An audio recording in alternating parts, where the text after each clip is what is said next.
Hi, everyone. Thanks for listening to the Founder Spirit podcast. I'm your host, Jennifer Wu. In this podcast series, I interview exceptional individuals from all over the world with the Founder Spirit, ranging from social entrepreneurs, tech founders, to philanthropists, elite athletes, and more. Together, we'll uncover not only how they managed to succeed in face of multiple challenges, but also who they are as people and their human story.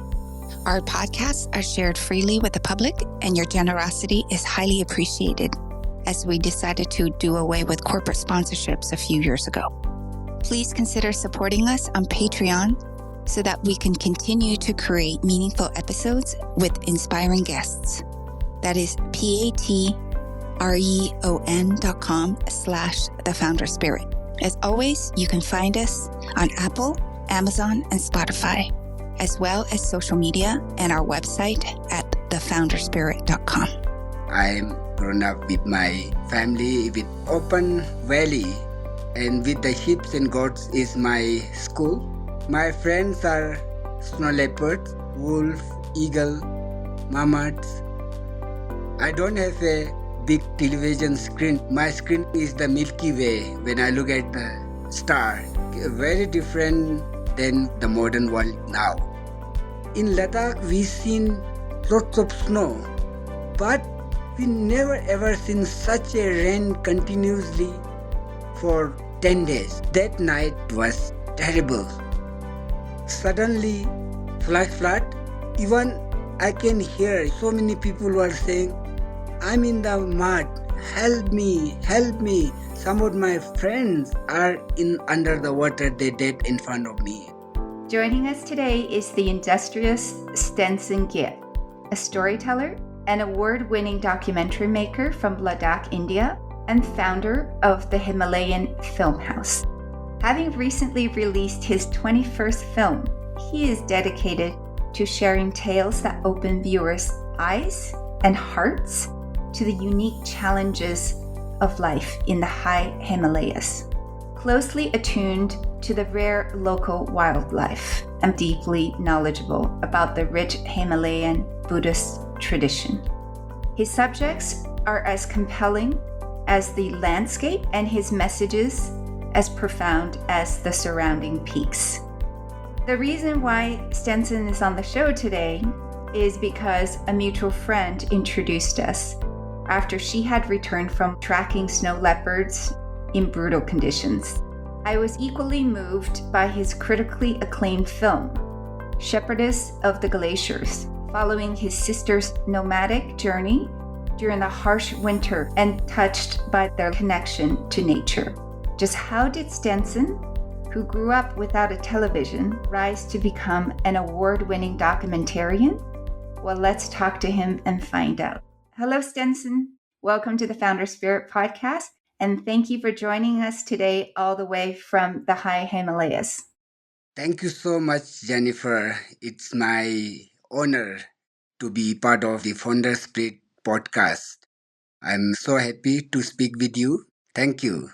Thank you, Stanzin. Growing up as a shepherd boy in the High Himalayas, what were the key influences on your life? Where I born is very high altitude, like more than 4,200 meter high, where I'm grown up with my family with open valley, and with the sheep and goats is my school.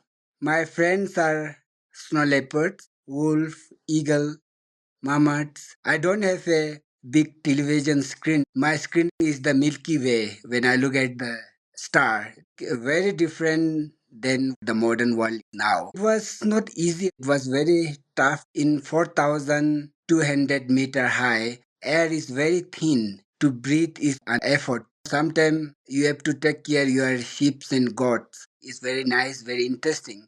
But living with that also a challenging but very useful life. So it's a learning experience, learning by doing everything every day. You are like a wildlife. You have to open your eyes. You have to sleep outside with the sheep and goat in winter, minus 20 to 25. But all these difficult challenges make you very tough, and that is your story today. I grown up in this valley called Gya Valley, one of the oldest village in Ladakh. You have a semi-nomadic life. You have lots of barley field. You have sheep and yaks and goats and everything interdependent. We always say, this is our sheep and goat. This is our mountain. Not I, not my sheep and goat. This is our sheep and goat. This is how we have to live with the animals and everybody in a very equal way. Thank you. It's such a beautiful picture that you painted with words about where you come from. I know it's very harsh living conditions because obviously the winter is very long. You're living above 4,000 meters in the high Himalayas, and the summers are very short. When I watch your films, there's not a lot of stuff that grow there, and there's a lot of tending to the sheeps and goats and the yaks. And you had mentioned your friends are the snow leopards. I don't know how you become friends with a snow leopard because they're very, very elusive animals, right? But I was wondering if you can talk a little bit about your culture. What is the culture like for you and your people? Once you come to Ladakh, you will not feel like going back to your place. It's look empty because it's a cold desert. When you look from outside, it look like nothing. It's like exactly when you are in the Mediterranean Sea. When you are on the sea, you will not see anything, only water. When you go little deeper, like 10 meters or like 100 meter, 200 meter, there is a full of life, full of fish. That is exactly Ladakh. Ladakh is like a moonland. It's very difficult. But that is the one thing which inspired me to make films because on this moonland, all our ancestors without much tool, without any other experience, they make this moonland turn green. They make water, they make a nest, but more than that, they are always very kindness, very happy. So that is the Ladakhi culture. You will find this gigantic mountain in many places in different part of the world. But behind this mountain, how people live, that is the treasure to tell to the world. For example, you have very limited resources, but you have to be happy with that. Why you are happy? Because you are not destroying the planet. Because air is so pristine, so clean, one of the purest air in the world. So this is how is there. When you go one place to another, you are always guest. Oh, come to my home. Have food. Share your problem to me. To respect other, not to think individually, my, I. This is what our ancestors taught us generation to generation. In this culture, somebody pass away suddenly because of accident, because of any reason, the community will take care. That is still the culture in Ladakh. Yeah. Thank you so much. It's very similar to what actually Jaideep had told me about the people in the Himalayas. He said they're so friendly. Materially, they don't have much, but if they have anything, they would give it to you. There's something to be said about the warmth of the culture in Ladakh. Now, I want to explore a little bit about the special school that you went to. In 1995, unable to pass the necessary standardized test to complete your high school, you attended an alternative school called SICMO, which stands for Students' Educational and Cultural Movement of Ladakh, which is dedicated to teach in a non-traditional setting where it's mostly student-led. For example, the students built the campus themselves using environmentally friendly materials. So tell us more about SICMO and what makes it such an unusual school. This is a very special school when you have failed in your regular school. My schooling was very late when I was in the mountain, and that time 15 days I'm taking care my sheep and goats and yak in the mountain, and then 15 days I'm going to school read and write. Science, math, physics is different because in Ladakh we have a snow, so I have to study about the rain. So I never seen the rain before. We have a yak and sheep and goats. I have to study about the elephant and then fan we have here. minus 20, what is fen, I didn't understand. And always thinking this irrelevant. So then I fell like 3 or 4 times in 10 examinations. But then I say like, okay, this is my life. Then I heard about this SEGMOL, the Student Education Culture Movement of Ladakh. Is founder of Mr. Sonam Wangchuk, who is an innovator, a teacher, and engineer. He is always saying, it's not your fail, the system is failed because system is not right for the right people. In this school, for example, you have to wake up with the light and use the resource also, not to destroy the environment. Whole campus is running with natural light, and when you wake up you have to do half an hour's meditation, so you have to be introspection. But school is run by the students because they have to learn. Otherwise, only book knowledge you have to memorize. And then this school main motive is the 3 R: bright head, skillful hand, and then kind heart.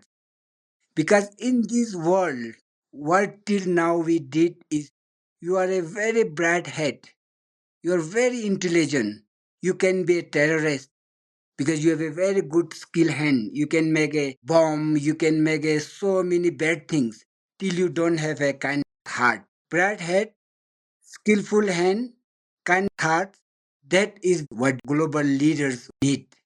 But definitely in this school, they try to teach all these things. I love this new motto for an academic institution, which is helping kids who fail out of school and helping them to get back into life, but with practical skills, also a spiritual education. As you said, I think out of the 3 H's that you said, head, hand, and heart, I think having a kind heart is the most important, because if you don't have a kind heart, I think everything else, even if you have a bright head and skilled hand, you can still do a lot of damage in this world. So thank you for sharing. It was at Sikmol where you were initially exposed to documentaries. I'm assuming you started watching documentaries when you got to the school, which in turn ignited your passion for filmmaking. And I was wondering if you can talk about, what was it about your experience at that school that sparked something deeper and set you on this path of filmmaking? Yeah. Till I was 13, 14 years old, I never ever seen the television when I was a shepherd boy in the mountain. When I was in Segmol, the teacher, the guru, Sonam Wangchuk and Rebecca Norman, and then Rahul Ranadev, they say, Sanjin, you have a very good eye on media. Why you not try to do something? Then there are so many different volunteers coming from all over the world. They have a small camera. So I was just so curious sitting where I get this camera and how. Then they have one section called media section in Segmol. And during that time, Mr. Sonamangchuk, he has a mission. So he wanted to do all the education system change in Ladakh. He wanted to go in remote places, the last village, and make a big campaign. After 3 4 years, we are part of this movement called Operation New Hope. So then we go to the villages, one place to another place. It was very far. When you go one time, all the villagers come to listen to you. And then second time, when you go, they don't have interest to come again. Then in Segmol, we record the religious leaders, then we have two political leaders, then administrations, everybody we record, we make a very small editing, and then we go in again in the village. We say, oh, today we have a film in Ladakhi language. Everybody comes. Then like, oh, the film is in Ladakhi. So from 80 years old people till the 3 years old, everybody is coming. So that night I felt audiovisual is so powerful. This is not only entertaining, we can bring change through this audiovisual form. Then I start dreaming. I wanted to do something like filmmaking. So then learning by doing, that how I got interested, and then I thought this is what I want in my life.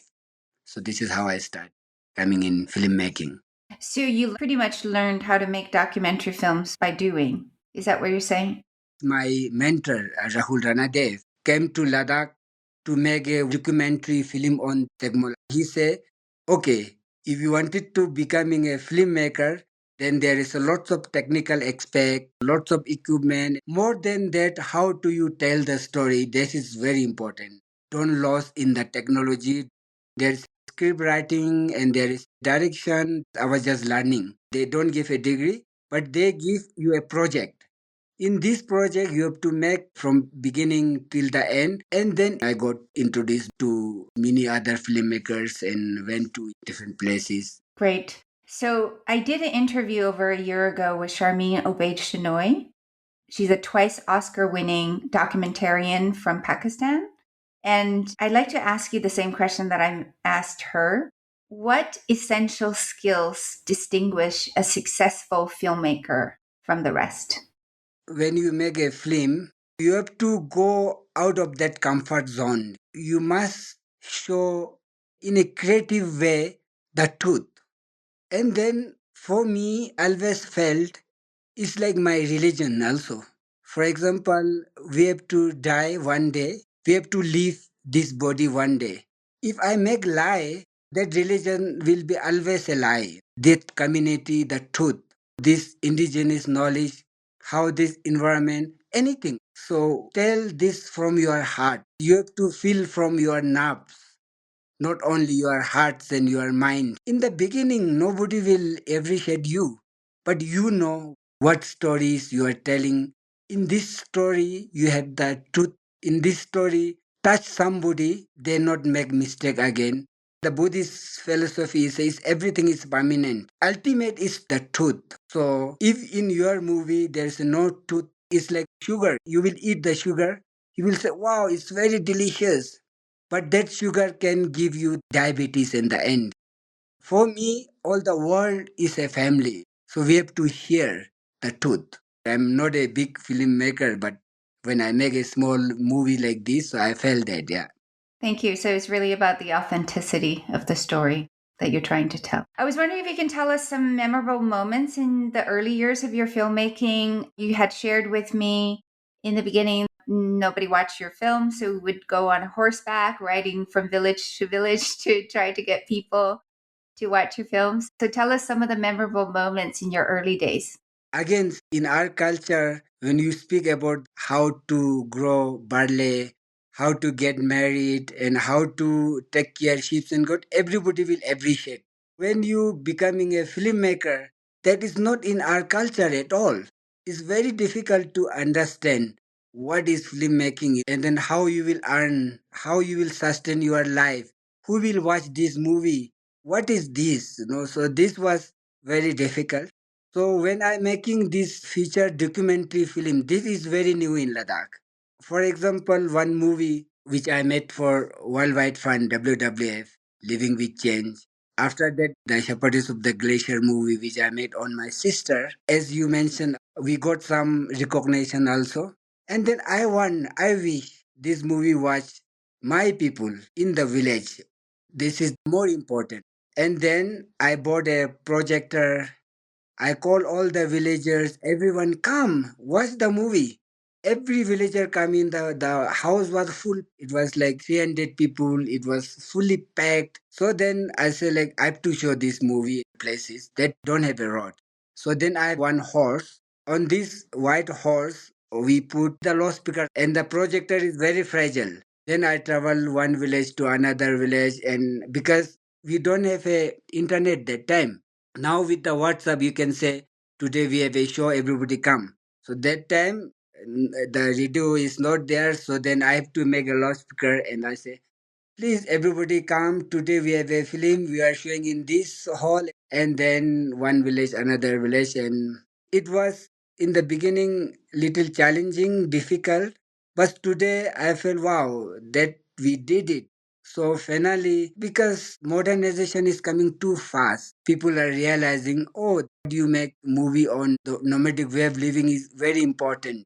Younger generation are start understanding now, but still way to go. So in your village of Gia, now they have internet. Yeah, now you have big road, you have internet, you have a 24 hours electricity, all are there, yeah. But are they as addicted to their phone as we are in the modern cities? This is like really now, I think the younger generation, even I say elders also getting very bad addictions with the phone also. Yeah. Because it coming very fast to someone. You know, what I felt recently when I was in the village, because they are so busy with their activities. For example, especially in the city, definitely the children and the teenagers and then elders also very badly addictions with this. It's like a alcohol, it's like a cigarette. But in the village, still because when you have a animals, when you have a field, you have to do. Otherwise, if you not put your seeds in spring, you don't have result in the August. You don't water your garden, you don't have fruit. So they were so busy during the harvesting. It's like a festival. All the family members are gathering there. Then we singing, and then elders are teaching to the youngers. And where is the fun? Fun is somewhere else because your whole world is there. You have laugh, you have the horse there, you have the cow there, yak there. It's full of living village. So when you are in this, you will forget this virtual world. So because in the evening you are so tired, you have a very good sleep. Jennifer now in the village like Gya, it's fully organic, you know. All the food you see from your eyes. And then the animal also. That's why people are like fully involved. So they forget this virtual. I'm so afraid now in the coming 2-3 decades, if we not take care right now, all these bad things will come because still some villages in Ladakh are not spoiled. The bad effect of the phones and internet. Yeah, it's good, but then the way you were using it's very bad. So till now it's half half. Yeah. Yeah. So you had mentioned about the film that you had wrote and directed called Living with Change. This particular film explores the profound ways I think climate change is altering both the landscape and also the lives of the Ladakh community. So I was wondering if you can talk a little bit about the impact of climate change on your people, the ecosystems, and the traditional way of living? And also, are you worried? This is one like question which is very difficult for me. I'm a witness for this. After two fiction film and then one of my first film for WWF India. The WWF in Leh and Delhi, they tasked me, they say, because you are living there, what do you see from your eyes when you make the movie? It's my first movie. That time I didn't feel changes are there, living with change. So it was one of the first movie which in Ladakh we start speaking how climate change affect human, animal, wildlife. So it was a very good beginning. Then in 2010, after a decade, it was a nightmare for me. Still, I can't think that nightmare. If I think, I have a big chest pain when I'm thinking that memory. So in Ladakh, we seen lots of snow, but we never ever seen such a rain continuously for 10 days. That night was terrible. Even people don't know when the water is coming, what to do. We know how to take care of the, because we have generation to generation like knowledge ancestor past us. Even you will tell me go this 6,000 to 7,000 meter high on the mountain. I can go without oxygen and this mountain like a snow leopard, like a deer. If you tell me cross this big river, I'm so scared because we not seen. That's how when I see melting all these glaciers, all the small river is becoming a big river. It is a nightmare. I can't express you now in a word how I seen through my eyes. And that night it suddenly flash flood. Even I can hear so many people were saying, I'm in the mud. Help me, help me. Some of my friends are in under the water, they dead in front of me. So then hundreds of animals under the mud. So then I thought, as a filmmaker, as a photographer, this is my responsibilities to tell the people, to make a movie and tell the people, it's not only a job. We have one of the mighty glaciers in Ladakh, big glaciers. When we say 1 degree increase, it's nothing. 1 degree can change everything. So that was happening. Even some experts say the great Indian monsoon, before it's not reaching to Ladakh in the Tibetan plateaus, because it's cold and high. Now, because of the increasing temperature, the monsoon also start reaching. So climate change is real. The glaciers are like salt. It's like our heart. If that finish, everything is finished here in Ladakh. Everything finished. So not only Ladakh, 20 or 30% of the world populations are depend on all these glaciers with the whole the Himalaya range. So that's why it is very important to take care right now. So that's why one thing is when we are going on the top of the glacier on the pass, we're not enjoying. For us, we're not shouting like I did climb the one of the highest pass because I also go on these high passes 6,000, 7,000 meter high. When we go on the top, we feel this is our gods, because we make a prayer flag there. So, the prayer flag we put there, then we say, Kiki also Lard Gallo.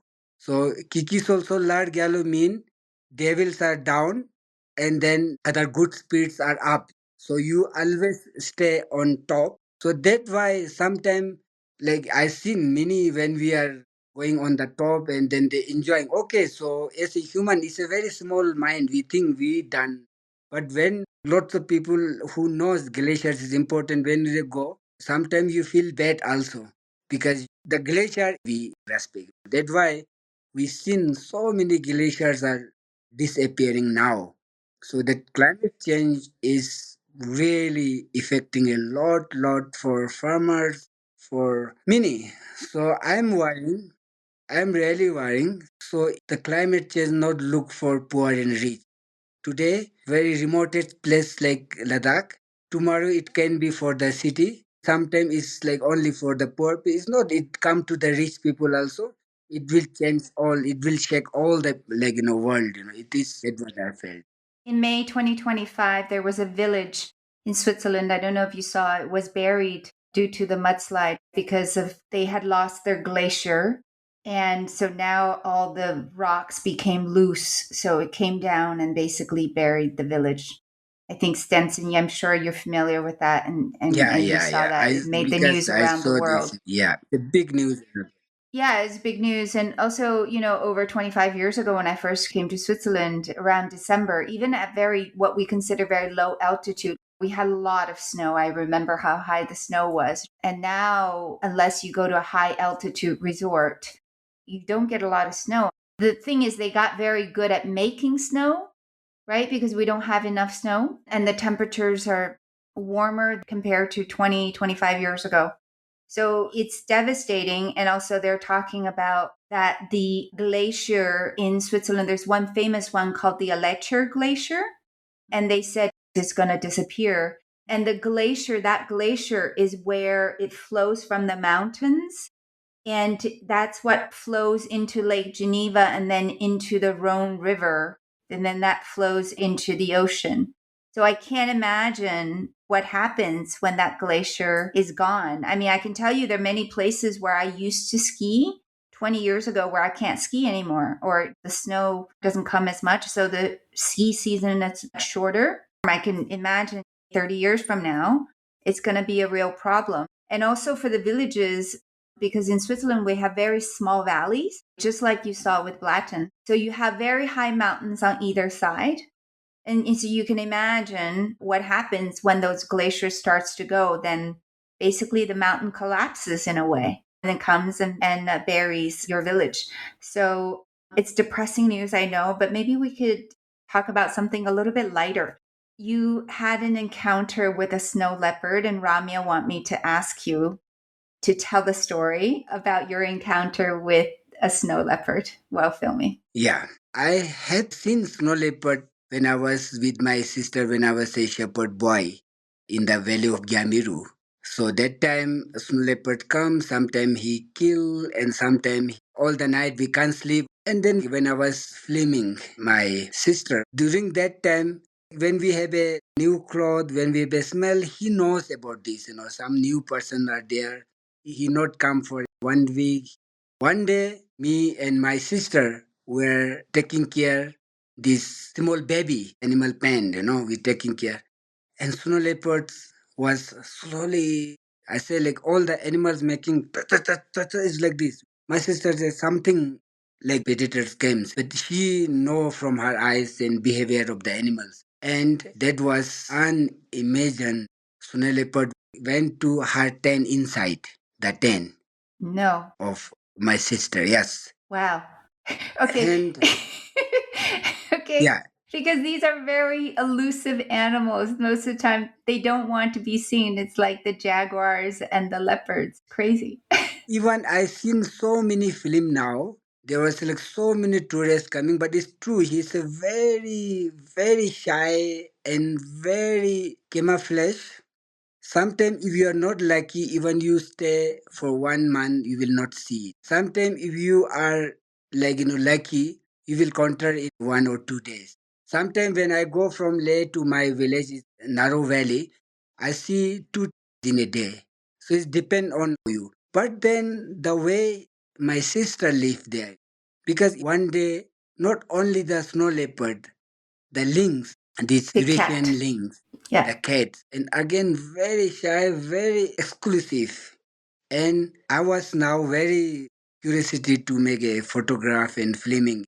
And then one day she was in a autumn valley, and this is relaxing for the shepherdess and shepherds, because the animal has good grass. And she was knitting with some wool, and all her animals is around there. She just looked down, and mother and a calf of Eurasian lynx is within in 50 or 60 meter in front of her. And then the small calf going towards the sheep, the Pashmina goat, and he would try to touch the animals. And she saw it. She's really living with all these things. But then I say, how it possible? He told me, when they have a baby, they not kill our animals at all. They kill, go to another valley, they kill, then they come. So they feel safe. I see the snow leopard with my sister was like once in a lifetime. Similar like when I make that movie for WWF, Worldwide Fund for Nature. And they're saying, Stanzin, you are able to shoot the snow leopard? I say, I will do it. Because as I told you, I know their behavior. There is like there's so many interesting different story with the snow leopard, wolf, Of eagles, course. and all these. Yeah. I hope one day that we make one good movie on this. So you had mentioned that the snow leopard went into your sister's tent. How long did it stay? Almost 7-8 minutes. Wow.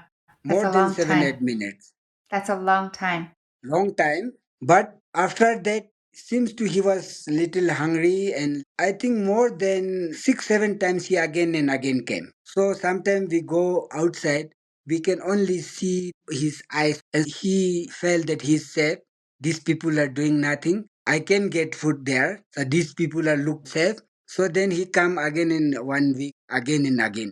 But he wanted to eat your goats. He didn't want to eat you, obviously, but he wanted your goats. Definitely, he want the gods. But yeah, so even I am afraid more. But my sister, she has full knowledge how to take care and all this. I felt so lucky to be counter snow leopard in that way. Yeah. I wanted to also now talk about the film that you did as a tribute to your sister. In 2016, you released a film called The Shepherdess of the Glaciers, where you basically track her carrying forward the family's solitary nomadic way of life as shepherds working in the High Himalayas. She's with 350 goats and sheep during the winter months, just walking in the snow. It's not really walking in the snow because sometimes it was very steep. And there's one point where she's walking and then she falls and she's tumbling down the mountain. I wanted to first understand this tradition because you do it in the middle of winter. So she's living out there in minus 30-degree weather, right? With the wind and the storm. So, where does this tradition come from? And are you looking for food for the goats? Because it doesn't seem like that food is very abundant as high as 6,000 meters, obviously. Yeah, you are very right. Pashmina is one of the most expensive wool. This wool is only growing when you are in the very cold place. When you keep this in the lower altitude and then with the warm place, the wool will not find the macronis. This is the one reason. It's not only this reason, but this is why the system in the village is so well distributed because you have a fully strict rule in this Gamiru Valley. You can have around 8,000 to 12,000 sheep and goats if you manage well. That much food you have in this valley. Then you have around 5,000 yak, 300 horses. Then you have like mini cows and donkeys. So you have a very good management. When you go from summer valley to winter valley, but now less and less shepherd, less and less. But while I'm making this documentary film, it was also not easy in the sense of making a film on your own history. Yeah. You exposing all your personal thing to the world.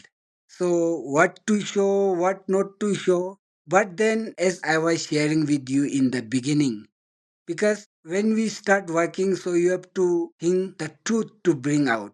So one thing is what I felt, who is she? She is a doctor. She is like goddess for me, and she is multi-talent. When sheep and goat get a problem, she working as a doctor, and then she knows so many songs. She know all the harps, and she is a meteorologist. She is like all this, but still in the young generation there is no respect to her at all.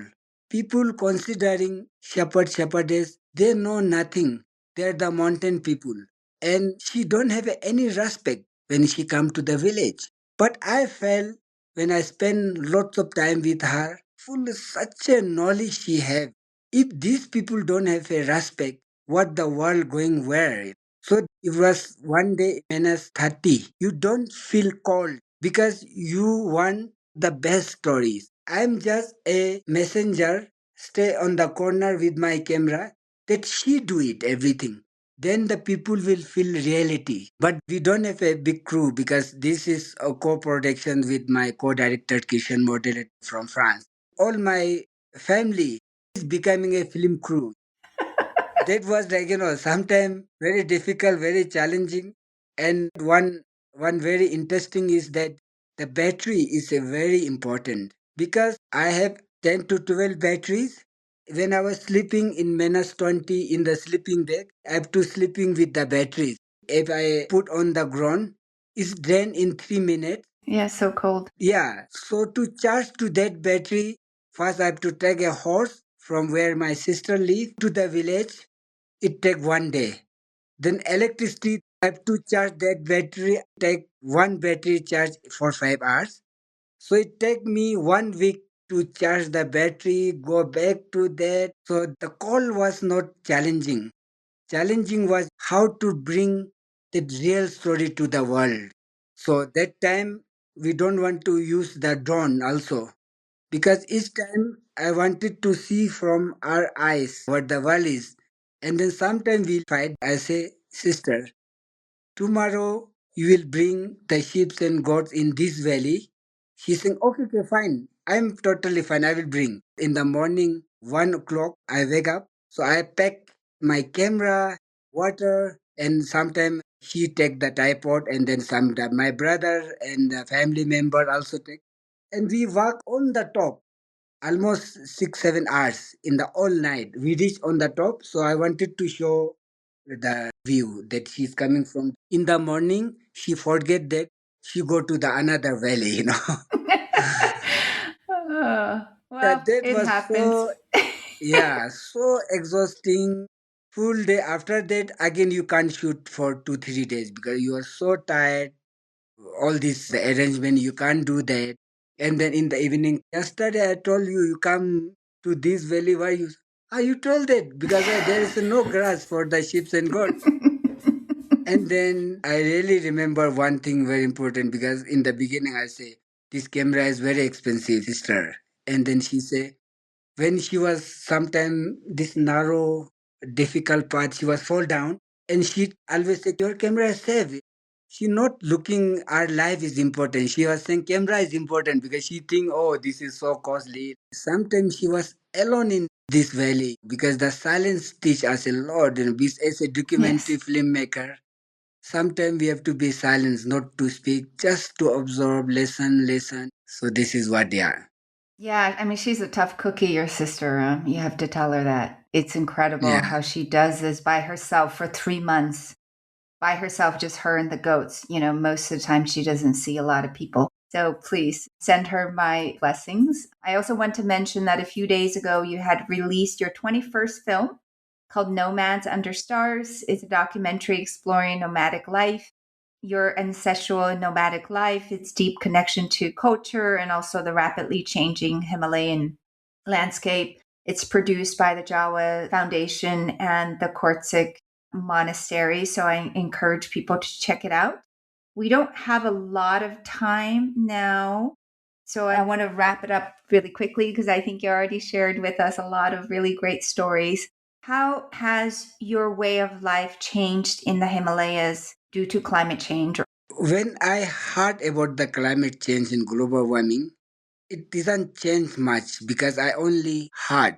When I see through my eyes what it happened in 2010, and then after that in 2014 and 2012, I have seen in this nomadic place in Changtang 20,000 sheep and goats are dead because of climate change. But climate change is not only melting the glaciers, is sometimes the wind speed they change.